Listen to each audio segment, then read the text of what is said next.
बहुत सारे लोगों ने मेरे पास ये क्वेश्चन भेजा कि हम अपने लेमन प्लांट को बहुत सारे फर्टिलाइज़र देते हैं, हर तरह का फर्टिलाइज़र अप्लाई कर चुके हैं, लेकिन मजाल है कि लेमन प्लांट की ग्रोथ बेहतर हो, ना इसके ऊपर फ्लावरिंग होती है, ना इसके ऊपर फ्रूट लगता है।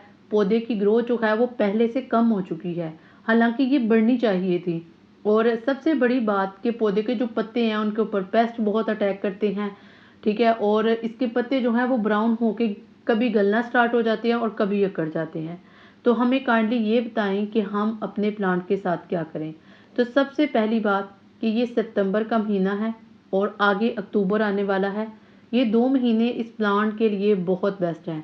अगर ये 5 काम जो मैं आपको आज की वीडियो में बताने वाली हूँ ये आप अपने प्लांट के साथ कर लेंगे ना, तो आपके प्लांट की ग्रोथ बहुत अच्छी होगी। ये जितने भी प्रॉब्लम्स हैं ये सारे के सारे क्लियर हो सकते हैं। अस्सलाम वालेकुम and welcome to another video. I hope कि आप सब ठीक ठाक होंगे। अल्हम्दुलिल्लाह मैं भी ठीक हूँ।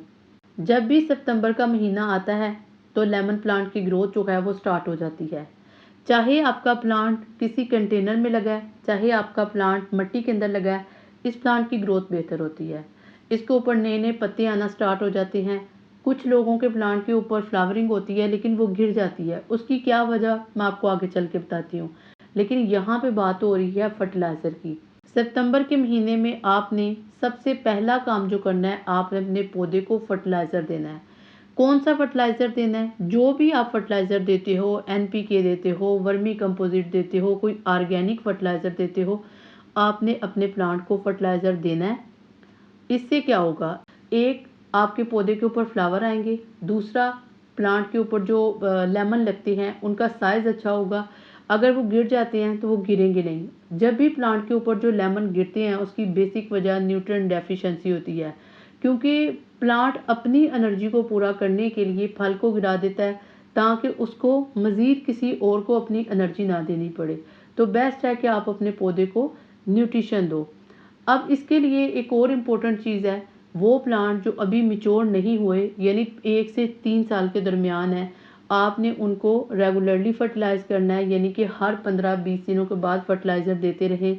लेकिन वो प्लांट जो मिच्योर हो चुके हैं, 4 से 5 साल के हो चुके हैं या इससे भी ज़्यादा के हो चुके हैं, आप उनको 2 महीनों के बाद फर्टिलाइज़र दें।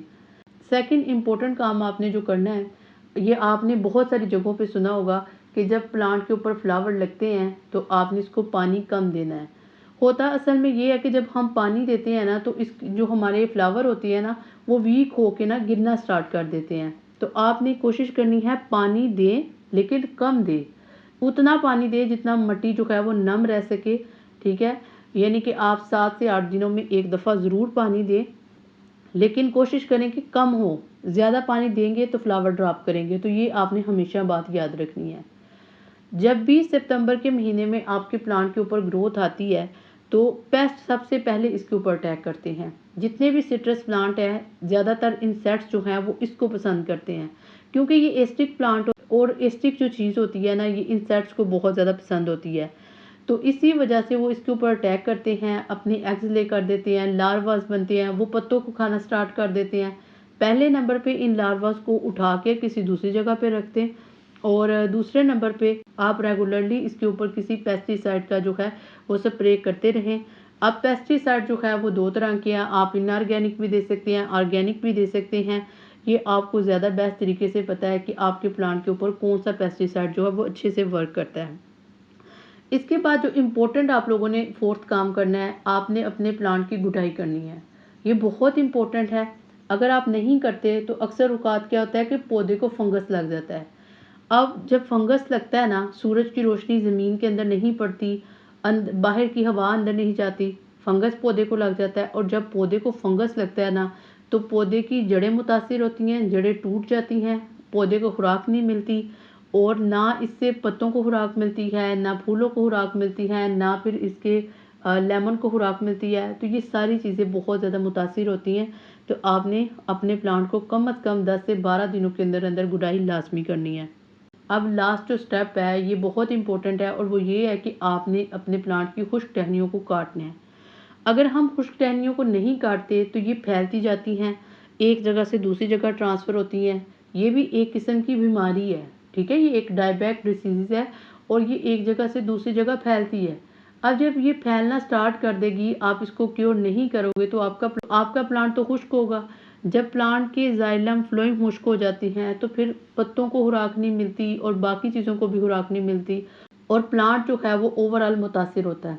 तो ये बहुत इंपॉर्टेंट चीज़ है। रेगुलरली अपने प्लांट की टहनियों को काटें, रेगुलरली अपने प्लांट के पत्तों को काटें जो ख़राब हो चुके हैं, ताकि आपका प्लांट जो है वो हेल्थी रह सके।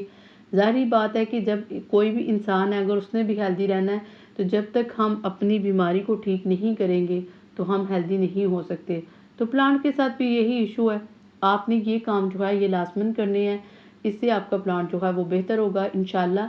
और सितंबर अक्टूबर दोनों में आप ये काम कर सकते हैं। आई होप कि आप लोगों को ये वीडियो अच्छी लगी हो और आपके ये काम भी आए, ठीक है। क्योंकि इतने सारे क्वेश्चन आते हैं कि हमें बताएं हम क्या करें, लेमन प्लांट की ग्रोथ नहीं होती। तो ये सारी जितनी भी वीडियोज़ हैं ये उन सब का निचोड़ है। अगर इन बातों के ऊपर आपने अमल कर लिया तो डेफिनेटली आपका प्लांट ग्रो करेगा, ठीक है, और आपको कोई टेंशन नहीं होगी। मिलते हैं किसी और वीडियो में, तब तक अल्लाह हाफिज़।